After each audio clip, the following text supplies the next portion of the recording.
덕이 되지 않는 생각 마음속 가득한 자 주님께 내드릴 자리가 없네. 사랑하는 적만 남긴 채 어느새 품에서 멀어져 또다시 절망과 슬픔 속 소망이 잃었네. 소망을 잃은 후 예수님 찾지 못할 때 조용히 다가오시는 예수님.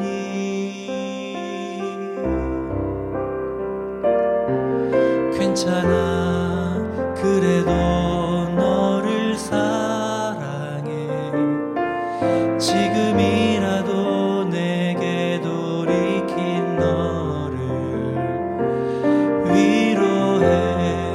상처받은 내 영혼 십자가에서 이미 승리했네. 나 이제 주 앞에 모든 걸 내려놔. 오직 주님만 줄 수 있는 잔잔한 평안을 누리네. 어떠한 상황이라도 예수님 찾기 원하네. 내 영이 언제나 깨어있어. 습관이 된 믿음을 버리고 날마다 주님의 사랑만을 누리기 원해. 주 뜻대로 나를 만드소서.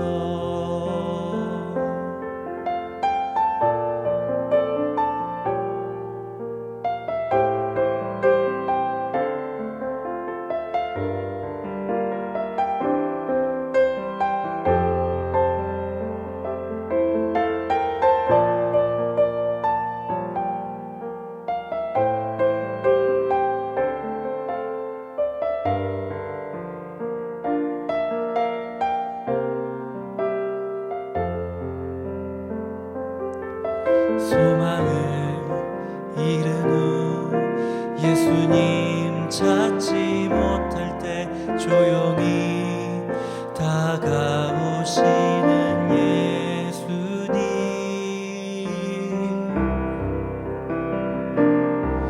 괜찮아 그래도 너를 사랑해.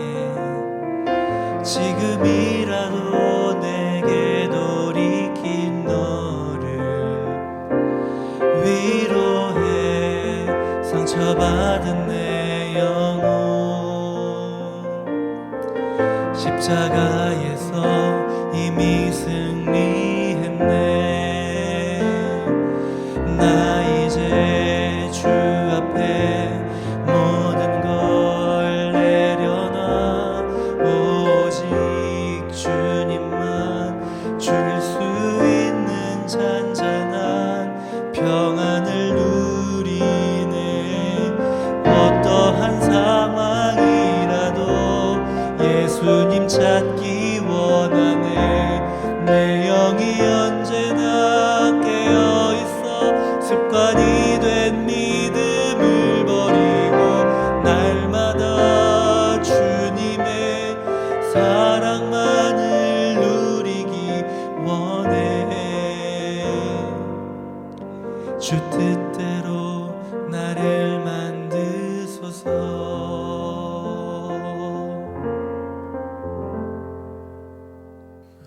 오늘은 갈라디아서 2장 20절 내용을 가지고 믿음이라는 제목으로 함께 또 나누도록 하겠습니다.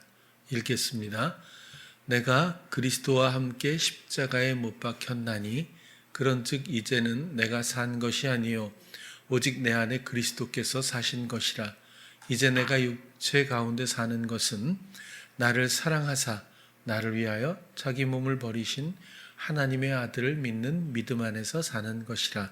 아멘.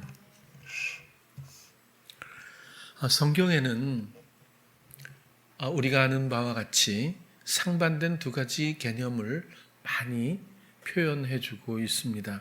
영과 육, 죄와 의, 옛사람과 새사람, 이전 것과 새 것, 혹은 빛과 어두움, 사망과 생명, 세상과 하나님의 나라, 하나님의 일과 사람의 일 뿐만 아니라 얼마든지 더 발견할 수 있을 겁니다. 나열할 수가 있죠.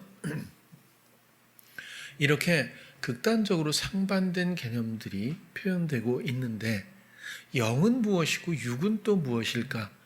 우리가 이런 상반된 개념에 대해서 먼저 얼마나 이해를 하고 있는지 스스로 자문할 필요가 있습니다. 영과 육에 대해서도 어찌 보면 우리가 좀 더 진지하게 이런 그 내용에 대해서 접근하지 않고 있는지도 모르겠어요. 영은 무엇이고 육은 무엇일까? 육은 그저 몸이고 영은 무엇이죠? 그렇죠?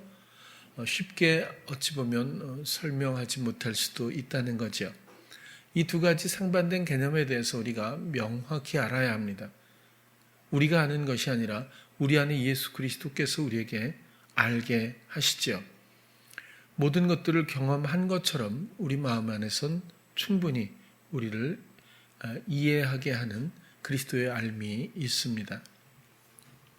영과 육을 조금 이해하기 쉽게 또 어떤 관점에서 접근한다면 창세기 6장 3절을 한번 함께 볼게요. 여호와께서 가라사대 나의 신이 영원히 사람과 나의 영이 영원히 사람과 함께 하지 아니하리니 이는 그들이 육체가 됨이라. 그러나 그들의 날은 120년이 되리라 하시니라. 영원히 하나님의 영이 그들과 사람들과 함께 하지 않는다. 그런 얘기예요. 왜냐하면 이는 그들이 육체가 되었기 때문이다. 그럼 몸은 하나님이 만들었는데 어차피 내가 육체인데 왜 이러시지?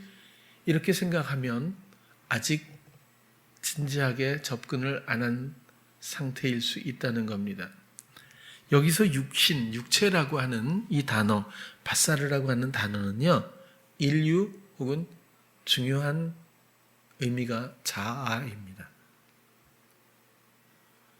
그냥 이런 몸, 살을 떠나서 자아, 물론 벌거벗음 이런 것도 있지만 자아라고 하는 뜻이 굉장히 눈에 띄죠.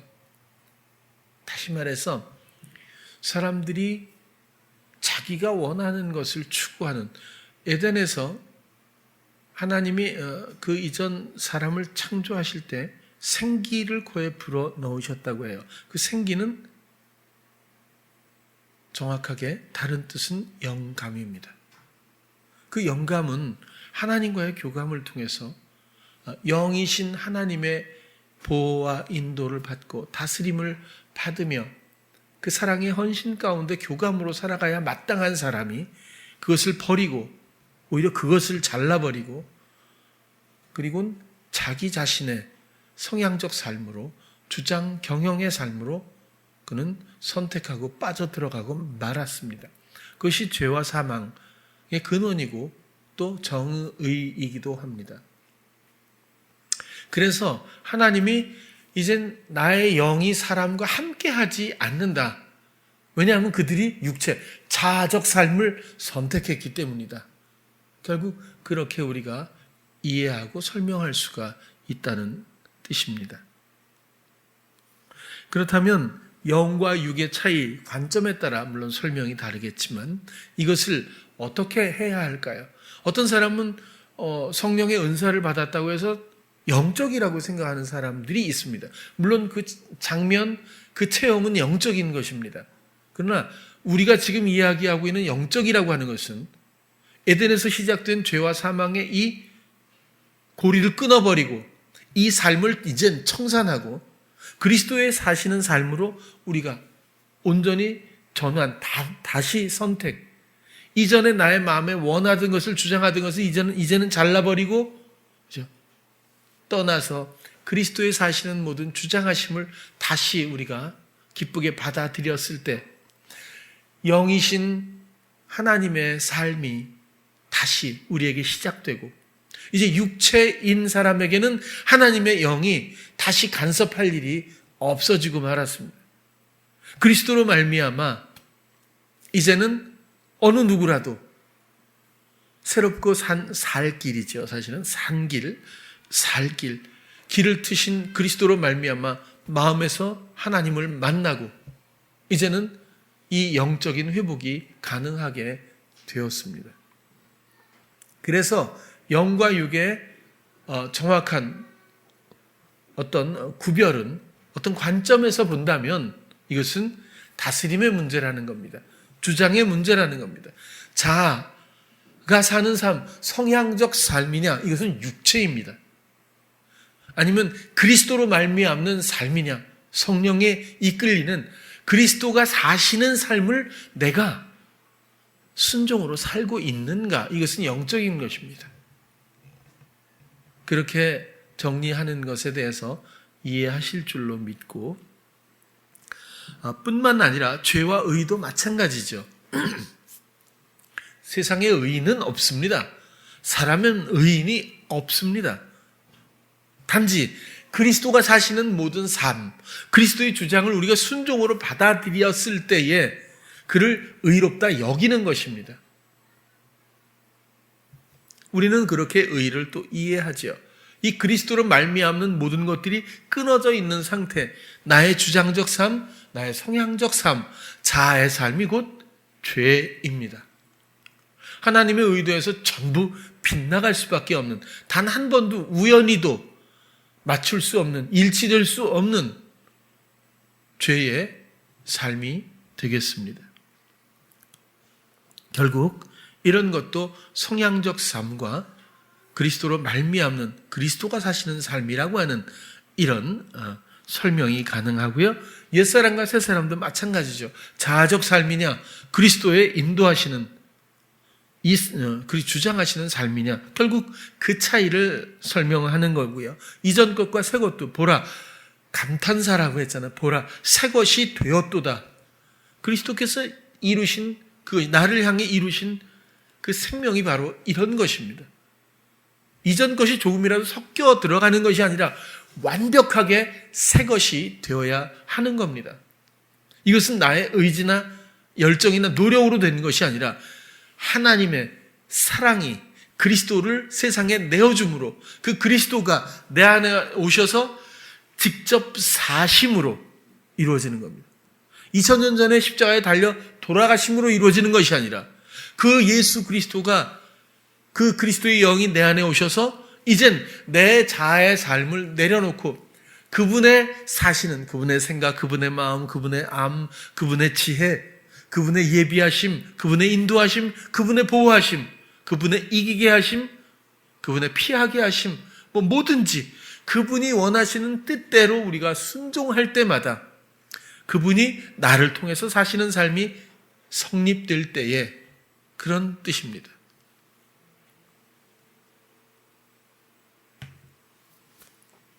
빛과 어두움, 오직 예수 그리스도만이 빛 되시는 거죠. 빛이 없는 것을 어두움이라고 말씀을 드렸고, 그리스도 없는 것은 그 자체가 어두움의 의미입니다. 우리의 모든 주장들은 마치 무언가를 성취하는 것 같고, 마치 영원할 것 같기도 하고, 마치 나의 노력의 산물이라는 착각을 불러일으키게 하지만, 육체는 풀과 같아서, 그 영광은 꽃과 같아서, 풀의 꽃과 같아서 시들고 떨어지게, 한시적, 아주 짧은 한시적인, 잠깐 보이는 안개와 같은 그것이 육적 삶의 모습이기도 하지요. 빛과 어두움, 그리스도의 주장하심과 자아적 주장, 그렇게 우리가 설명할 수 있습니다. 사망과 생명 똑같습니다. 그죠? 그리스도의 모든 행하심은 생명이며 홀로 생명이신 그분의 사심이 생명입니다. 우리는 그분의 사심에 연합되는 것뿐이죠. 순종으로, 사랑으로, 믿음으로.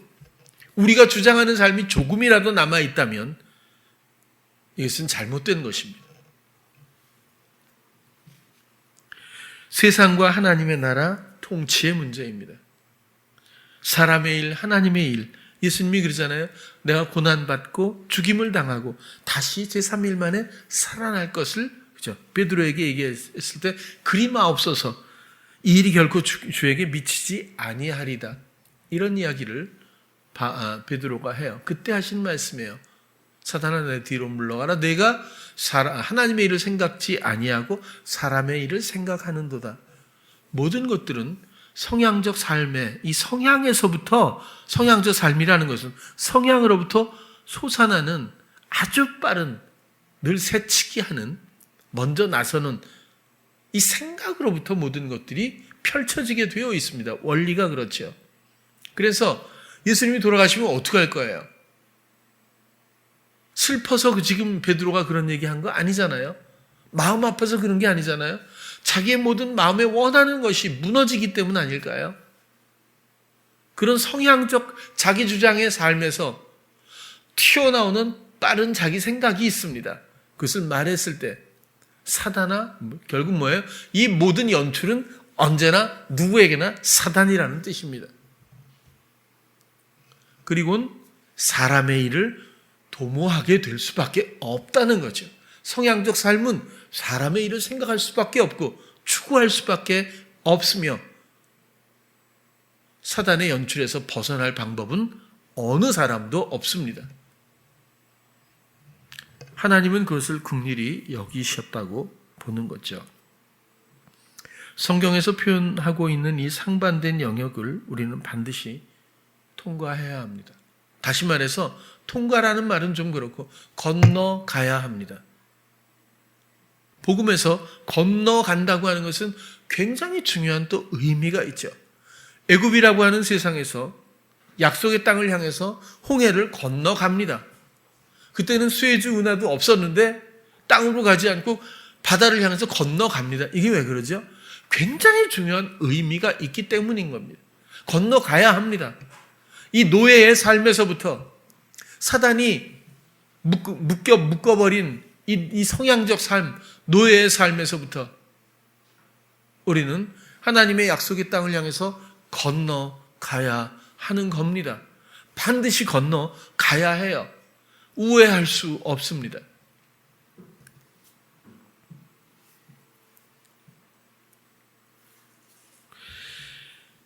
히브리서 10장 20절을 한번 보면요. 그 길은 우리를 위하여 휘장 가운데 열어 놓으신 새롭고 살 길이요. 새 번역은 그렇게 돼 있어요. 살 길이라고요. 유일하게 생명의 길이다. 휘장은 곧 저의 육체니라. 홍해를 왜 건넜어요? 바다가 갈라지는 기적 때문인가요? 아니요.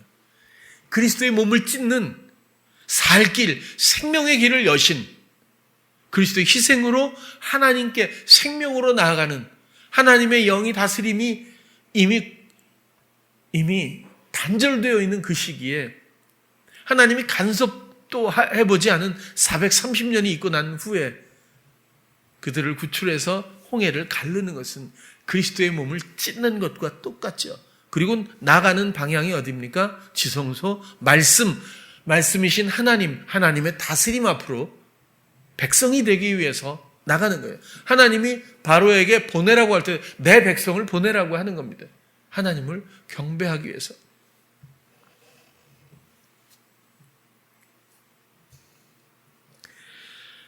이 희생으로 길을 내신 이 홍해를 건너는 것은 복음에서 엄청나게 중요한 원리인데 홍해뿐만이 아니에요. 요단도 또 건너야 합니다. 애굽에서 가나안으로 바로 건너가는 게 아니라 애굽에서 광야를 40년 거쳐서 다시 요단을 건너서 그리고 갑니다. 홍해를 건널 때도 믿음은 있었어요. 어떤 믿음이냐 하면 소극적이었던 것 같아요. 하나님이 우리를 살려주신다고 하는, 하나님이 우리를 보호하고 인도하고 있다는 것, 하나님에 대한 믿음이 있었다고 해요. 그렇게 걷는 거예요. 애굽 사람들은 하나님에 대해서 신뢰하지 않고 걷는 거죠. 요단은 더했어요. 이 광야는요, 믿음이 있는 사람들만 그 다음 요단을 건너서 들어갔어요. 믿음이 없는 사람은 전부 죽었대요. 홍해도 건넜고 또 한 번 요단도 건넙니다. 그곳에 12지파의 대표들이 발을 잠갔을 때 물길이 다른 곳으로, 그렇죠? 그렇게 해서 건너게 되죠. 처음으로 그 강을 건너 약속의 땅으로 진입하게 됩니다. 그래서 이 건넌다고 하는 것은 굉장히 중요하다고 우리가 이해할 수 있다는 거예요. 히브리서 11장 29절 그 얘기가 나와요. 믿음으로 저희가 홍해를 육지같이 건넜으나 애굽 사람들은 이것을 시험하다가 빠져 죽었으며.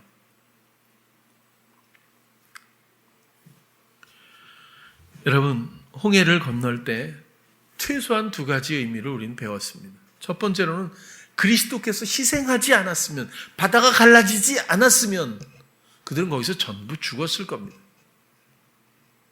바다가 갈라진 거예요. 그래서 그 희생으로 말미암아 진정한 생명의 길이 열렸다는 것. 그렇죠? 그 다음 두 번째로는요, 이걸 와 길이 열렸다, 그렇죠? 빨리 탈출하자 뭐 이런 게 아니라 하나님이 원하신 건 그 갈라진 바다를 건너는 그 백성들이 이전의 삶을 청산하고, 다시 말하면 자아적 삶을 청산하고, 다시 말하면 사단이 부추기는 모든 성향적 삶을 이젠 청산하고 하나님을 믿는 삶으로 바뀌기를 원하신 거예요. 그래서 홍해를 뭐라고 해요? 세례라고 합니다. 세례는 뭐죠? 옛사람의 죽음입니다. 마음의 할례죠. 사람들이 홍해를 건너면서 그리스도의 희생의 생명의 길을 지나면서 아버지께로 나가기 위해서는 옛사람의 죽음, 청산이 반드시 있어야 합니다. 이렇게 건너간다, 상반된 두 영역을 향해서 건너간다, 이것은 엄청난 일입니다. 사망에서 생명으로, 어두움에서 빛으로, 그렇죠? 종에서 자유인으로, 죄에서 의로, 뭐 얼마든지 애굽과 상반된 이런 하나님의 약속의 땅과의 그런 개념들을 우리가 대비하며 이해할 수 있죠. 이렇게 건너간다는 영적 의미가 뭘까요? 건너간다. 건너가셨습니까? 제가 볼 때는 건너간다라는 영적 의미는 거듭난다라고 하는 그런 뜻으로 또 우리가 생각해 볼 수 있습니다. 거듭난다. 그러니까 다시 태어나야 한다, 그런 뜻입니다. 이것은 또 어떻게 보면 삶의 문제입니다. 이전의 삶이 아닌 새로운 삶이어야 한다. 이전의 생명이 아닌 새로운 생명이어야 한다. 성향적인 삶이 아니라 그리스도로 말미암는 삶으로 다시 태어나야 한다. 나의 존재가, 내 마음이, 그런 겁니다. 이런 전환이 아주 확고해야 합니다. 순도 100%로 죽고 다시 사는 겁니다. 그래서 덜 죽고 다시 사는 게 아닙니다. 죽은 후에 다시 사는 겁니다. 하나님의 생명은 그런 거죠. 내가 살던 삶을 버리고 예수님이 사시는 삶으로 다시 태어나야 합니다.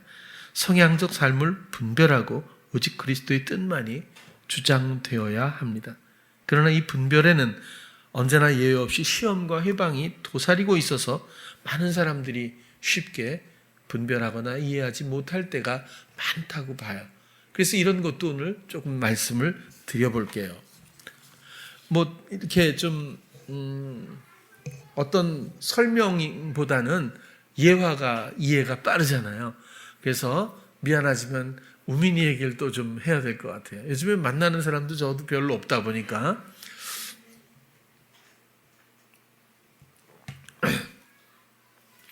우민이가 공장에 와서 일을 합니다.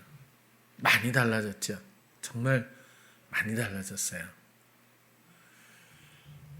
그럼에도 불구하고 일을 하는데 어쨌든 공장이 버스가 잘 안 다니는 그런 곳에 있어요.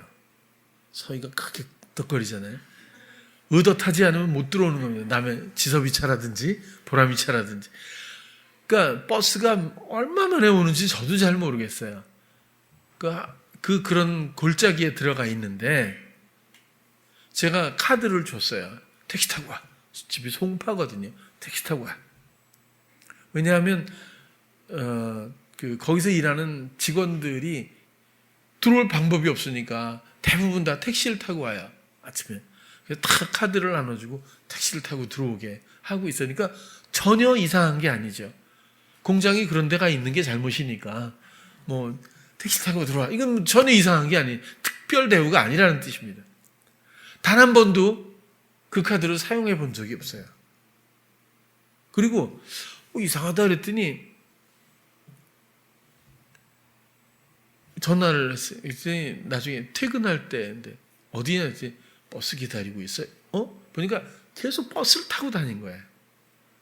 그러니까 굉장히 오래 있어야 들어오는데 또 나갈 때도 굉장히 오래 걸리는데 버스 시간도 모르고 계속 거기서 기다리고 있더라고요. 그래서 내가 뭐라고 꼭 택시를 타라고. 그렇게 할 필요 없어. 타라 그랬어요. 그 다음날 보니까 8시까지 오라는데 6시인가 5시 40분에 왔어요.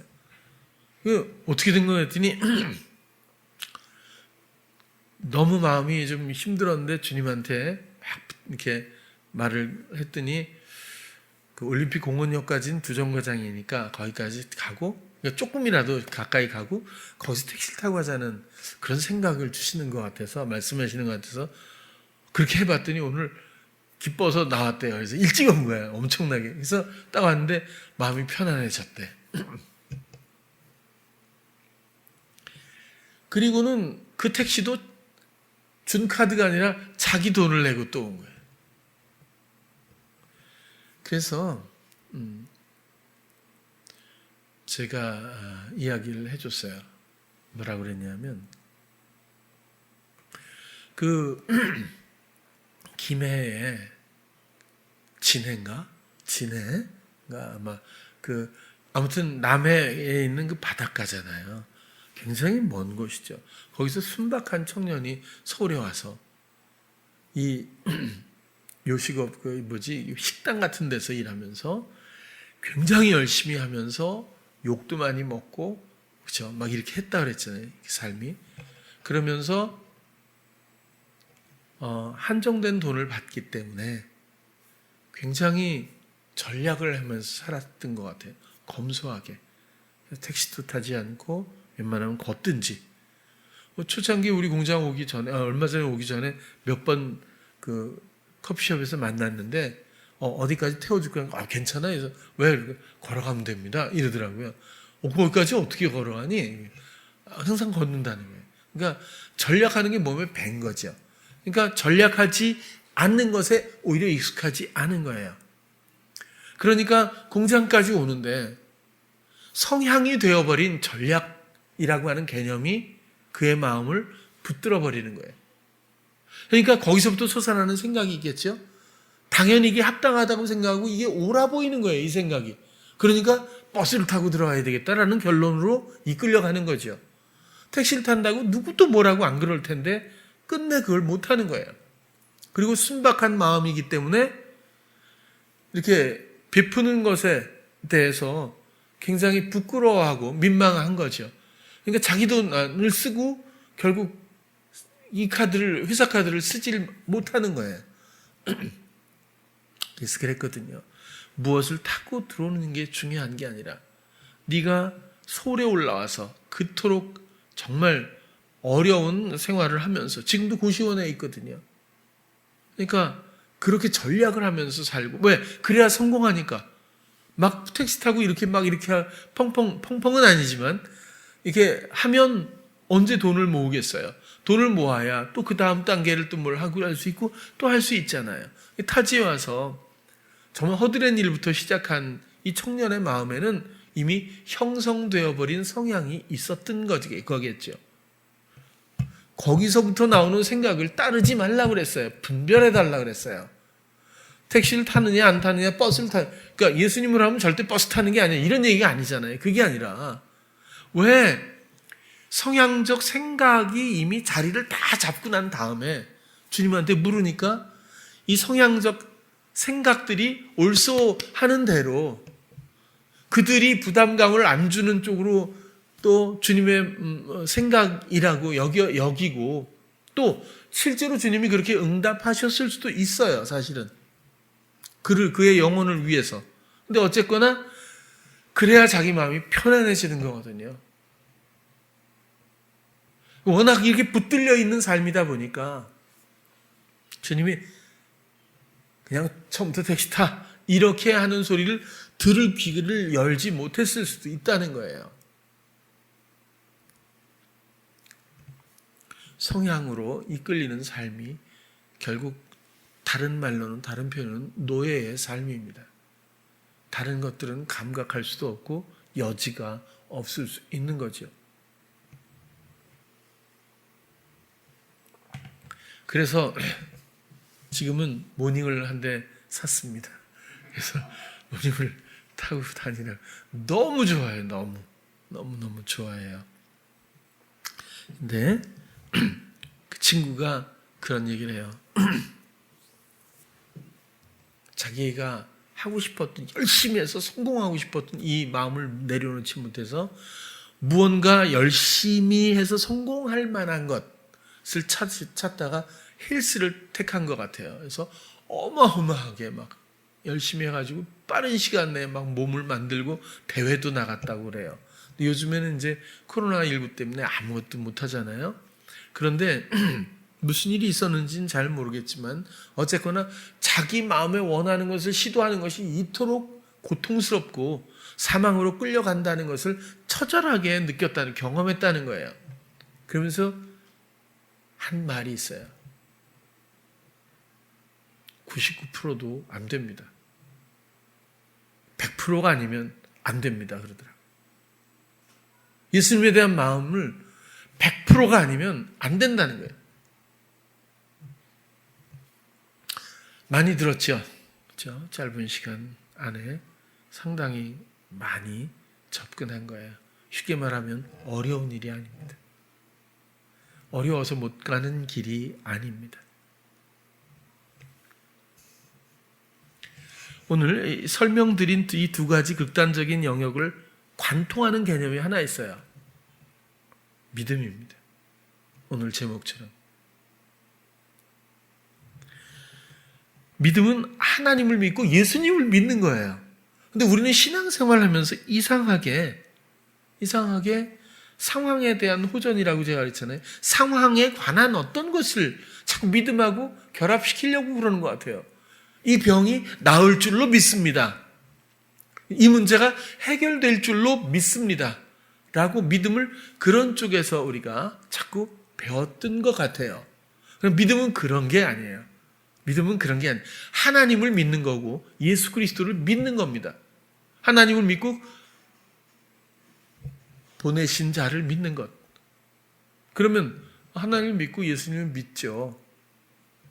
그런 게 아니라 하나님의 사랑과 쉬지 않는 신실하신 헌신과 공유된 삶의 지혜와 안과 그리고 예비된 모든 사랑의 헌신과 그 실제를 믿는 겁니다. 이것이 그분을 믿는 거죠. 왜? 그분은 사랑이고 곧 나를 향한 사랑의 헌신이라는 실제, 살아계시고 항상 있는 내 안의 말씀이기 때문에 그렇습니다. 근데 내가 주장하는 삶, 성향적 삶, 세상의 상황에 아직도 묶여있는 삶에서 보면, 어떤 문제를 보면 하나님이 이것을 허용하신 뜻을 발견하기보다는 이 문제가 당장 어렵게 느껴지니까 이것의 해결점, 해결하고자 하는 내 마음의 원함을 가지고 하나님 앞에 예수님, 이 문제 해결해 주세요 라고 말하게 되지 않겠나 하는 거예요. 이것은 정확하게 믿음의 정의하고는 상당히 거리가 있습니다. 믿는다는 것은 삶의 주장을 철저히 위임한다는 뜻입니다. 믿음으로 의롭다함을 얻는 것이고, 그죠? 믿음으로 삶의 주장을 철저히 위임해서 그분이 사시는 것에 대한 연합과 순종이 있을 때 칭의라고 말씀드렸잖아요. 그것이 또 믿음으로 그분이 사시는 삶이야말로 독생자의 삶이 내 삶에서 펼쳐지는 거잖아요. 내 삶은 없습니다. 홀로 생명이신 예수 그리스도의 삶이 모두에게 펼쳐지는 것 뿐이죠. 그래서 생명나무에 우리는 가지죠. 누가 나무입니까? 나무는 예수 그리스도밖에 없죠. 또 믿음으로 우리는 빛의 자녀, 하나님의 자녀, 구원을 얻을 수가 있습니다. 그래서 이 두 가지 영역에 관통하는 개념 혹은 관문이 있다면 그 개념은 믿음이다. 그렇게 말씀드릴 수가 있다는 뜻입니다. 아까도 믿음을 자꾸 상황이나 삶의 문제로부터 대입하려고 했다고 말씀을 드렸는데 성경에는 믿음이 그래 본 적이 없습니다. 노아에게 배를 만들어 라고 했을 때 그 문제, 어려움, 시간, 인력 이런 그 상황에 대한 어떤 것도 노아는 단 한 번도 문제화하지 않았습니다. 말씀대로 되는 것일 뿐이고 그 하나님을 믿는 믿음 가운데서 그는 순종한 것뿐입니다. 그래서 성경은 노아를 의인이라고 말하는 겁니다. 그가 술을 먹고 취하고 옷을 벗고 이런 문제는 전혀 의를 오염시킬 수가 없어요. 의라고 하는 것은 이런 행위적인 도덕적인 문제가 아니라 하나님에 대한 믿음의 문제입니다. 아브라함도 당연히 의인입니다. 여러 가지 흠결이 많지 않습니까? 그럼에도 불구하고 네가 사랑하는 독자 이삭을 바치라고 했을 때 번제로 바쳐. 조금도 어떤 문제의식이 없었다고 보는 거예요. 있으면 안 되죠. 그죠? 하나님 이러지 않았다는 거예요. 단 한 군데 예수님께서 이 잔을 내게서 그죠? 이런 말씀을 하셨을 때 고난으로만 보면 이것은 문제 해결이 될 수도 있어요. 근데 하나님에게 버려지는 사랑으로 보면 얼마든지 이해가 될 거고 사람이 먼저 하나님을 버렸기 때문에 똑같이 죄의 대가는 사망인 것처럼 응분의 공의로운 하나님의 형벌은 그죠? 사람이 버려져야 하는 것이라고 말씀드렸잖아요. 예수 그리스도는 버려질 뿐이 아니었고 하나님을 사랑했고 끝까지 순종했던 그런 정말 흠이 없는 분이셨지만 버려져야 했잖아요. 사랑 때문에 우리 위해서. 그래서 예수님과 하나님의 사이에서 예수님은 버려지는 것이 너무 고통스러웠던 것뿐이에요. 그 사랑에서 버려지는 것이 너무 고통스러웠던 그 말씀을 하시면서도 그 사랑이 뭐라고 해요? 내 원대로 말고 아버지의 원대로. 사랑이 하는 말입니다. 끝까지 사랑한 거죠. 그리고 나서 이걸 상황의 문제로 보시면 안 된다는 뜻을 말씀드리는 거고요. 또 다윗도 그렇잖아요. 하나님에서 그토록 도피하는 삶을 오랫동안 살았지만 그는 하나님을 버린 적이 없습니다. 이 상황에 대해서 불만을 가져본 적이 없어요. 물론 힘들어하긴 했죠. 다니엘은요. 기도하면 사자굴에 들어간다는 걸 뻔히 알고 있었으면서도 불구하고 그는 조금도 개의치를 않았어요. 옥인가요? 믿음입니다. 바울도 그랬잖아요. 예수님을 온전히 만나고 그리고 주님의 뜻에 순종해가는 바울의 걸음걸음은 온통 믿음뿐이었어요. 그것을 더 선명하게 하기 위해서 그 믿음을 온전케 하기 위해서 육체의 가시를 오히려 더 허용을 해버리셨어요. 세상 사람들 같으면 육체의 가시라고 하는 이 육체의 수많은 고난들을 가지고 전부 기도했을 겁니다. 바울은 3번을 했다고 했어요. 근데 응답하셨잖아요. 내 은혜가 내게 족하다고. 네가 약할 때 나의 능력이 온전케 되는 거예요. 그 원리를 깨닫고 오히려 약한 것을 자랑하고 바울은 기뻐했다고 해요. 우리들의 약함을 갖고 기뻐하십니까? 아직도 문제 해결을 위해서 그 문제를 가지고 주께 의뢰하고 있다면 믿음으로 갈 길이 멀다고 생각이 들어요.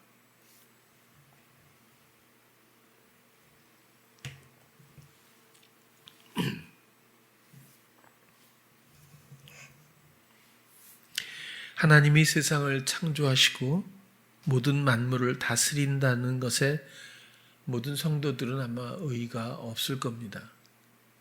하나님의 다스림은 온전해 보이고 정상적으로 보이며 합당한 합리적인 상식적인 그 어떤 세상 논리가 전혀 아닙니다.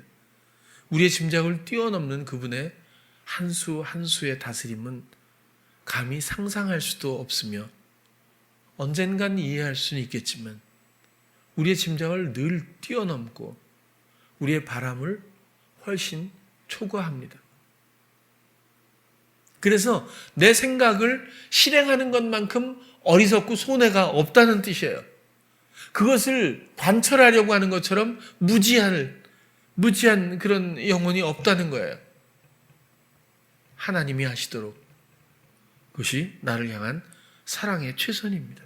그것이 믿음이겠죠.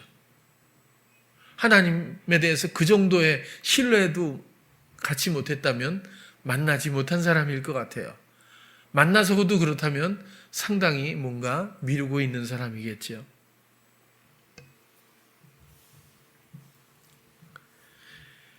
우리 삶에 여러 가지 문제들이 나타납니다. 또 당면된 문제 이외에도 내 삶에서 나의 여러 가지 결함들도 발견이 되고 우리 마음엔 여전히 많은 소망이라고 하는 마음의 원함들이 자리 잡고 있죠. 그래서 우리는 혼란한 길을 갈 수밖에 없어요. 그 가운데서 예수 그리스도의 위치가 과연 어디인지를 살펴보아야 합니다. 우리의 믿음은 순도 100%에 진정 두 가지 상반된 개념을 통과한 새롭고 살 생명의 길을 믿음으로 건너간 다시 태어난 그리스도가 사시는 그런 삶인지 반드시 점검해야 합니다. 아직도 성향적으로 말하고 있진 않습니까? 아직도 성향적 생각을 동의하고 표현하고 있진 않습니까? 그것은 내 영혼이 죽어가는 것이고 다른 영혼도 얼마든지 고통을 줄 수 있을 거예요. 결코 머무르고 또 혹은 안전할 수 없습니다. 늘 추락하고 표류하게 되어 있죠. 우리는 성향적 삶에 대해서 너무 관대할지도 몰라요.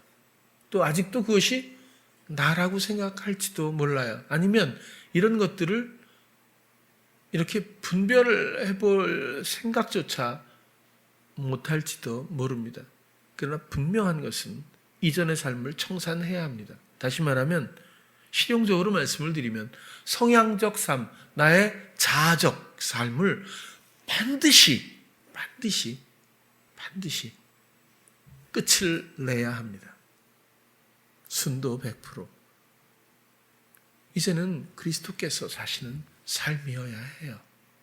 그 아름다움을, 그 고결함을 보유하고도 다가가지 못하는 사람들이 많고 그것이 바로 시험이며 회방이라고 말씀을 드리는 거예요.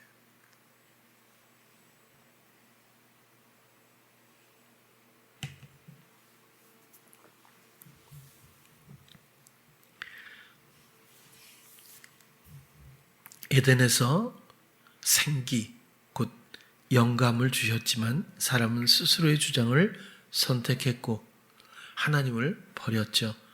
대부분의 사람들은 아직도 성향적 삶을 청산하지 못한 채 예수님을 믿고 있다고 여기는 것 같습니다. 이전의 삶을 청산하지 않고 예수를 믿는다는 것은 엄청난 모순입니다. 예수를 믿는다는 것은 들음에서 나며 그리스도의 삶이 내 삶으로 완전히 전환되어야 하죠. 우리의 믿음의 순종이 있어야 한다는 뜻입니다. 예수를 믿는다는 믿음은 주님만이 나를 다스린다는 위임이 당연히 전제되어야 합니다. 믿음은 하나님의 사랑의 완전함을, 신실하신 다스림의 풍부함을, 지혜와 알의 공유됨을 받아들이는 겁니다. 그리고 그 이후에 펼쳐지는 사랑의 잔치를 실시간 기뻐해야 합니다. 성향으로 말하고 성향으로 추구하고 성향으로 이끌리는 삶을 분별하고 오직 예수님에 대한 소망과 사랑의 순종으로 순간을 기뻐하는 우리 사랑하는 찬양교회 성도님들 되시기를 축복합니다. 오늘 함께 나누었던 갈라디아서 2장 20절을 다시 한번 마음으로 읽고 마치도록 하겠습니다. 시작. 내가 그리스도와 함께 십자가에 못 박혔나니 그런즉 이제는 내가 산 것이 아니요 오직 내 안에 그리스도께서 사신 것이라. 이제 내가 육체 가운데 사는 것은 나를 사랑하사 나를 위하여 자기 몸을 버리신 하나님의 아들을 믿는 믿음 안에서 사는 것이라. 이 고백이 여러분들의 고백이 되기를 다시 한번 축복합니다. 기도하겠습니다. 사랑의 주님, 오늘은 믿음이라는 주제를 가지고 우리가 함께 또 나누었습니다. 우리의 옛 삶을 버리고 이제 온전히 사랑 안에서 예수 그리스도를 믿고 순종할 수 있는 그런 삶으로 전환이 있기를 원합니다. 오직 믿음이 있게 하시옵소서. 상황에 대한 반응적인 것이 아니라 오직 그리스도 그 이름에 대한 사랑에 대한 신실함에 대한 함께 하시는 모든 것에 대한 교감, 그 안에서 우리의 믿음이 있기를 원합니다. 더 이상 성향적인 삶으로 모든 것들을 방치하지 않고 오직 그리스도의 사시는 그 삶이 우리의 믿음 가운데 펼쳐질 수 있도록 모든 성도들을 이끄시고 축복해 주시옵소서. 예수님 이름으로 기도드렸습니다. 아멘. 오늘도 또 아직은 우리가 대면 예배를 드리지 못하고 있어요. 이전을 하게 되면 가능하면 좌석을 200석까지 놓고 40명 정도까지 나올 수 있다고 하니까 격주보다는 2부 예배를 드리면 어떨까라는 생각도 해봐요. 그래서 많이 의견들을 제가 취합을 해서 격주로 교회에 나오고, 왜냐하면 이제 유튜브도 익숙해서 한 주는 유튜브, 한 주는 대면 예배 이렇게 해도 좋을 것 같고요. 왜냐하면 2부 예배를 드리는데 한 1부는 몇 사람 안 나오고 2부에 대부분 나온다든지 뭐 이럴 수도 있는 것 같고, 아직은 충분하게 의논을 하진 않았어요. 근데 이제 한 2달 정도도 이제 안 남은 것 같아요. 이전을 하면 꼭 좋은 방법에서 서로 얼굴을 볼 수 있도록 그렇게 했으면 좋겠습니다. 계속되는 우리 보지 못하는 가운데 있지만 주님의 허용하신 뜻 가운데서 빠르게 우리가 만날 수 있기를 주님께 부탁하고, 그리고 아기들을 위한 또 그 가정들을 위한 축복과 기도 응원 있기를 바라고요. 특별히 오늘 나눈 그대로 세상에서 어떤 상황이 우리 앞에 놓여 있다고 해도 하나의 스쳐가는 장면일 뿐입니다. 우리는 이제 몸을 위해 사는 사람도 아니며 또 자아적 삶을 버린 사람들입니다. 오직 그리스도께서 행하시는 모든 일들을 기대하며 순종의 준비를 하는 걸음걸음들 꼭 되기를 바라고 다음 주에 뵙도록 하겠습니다.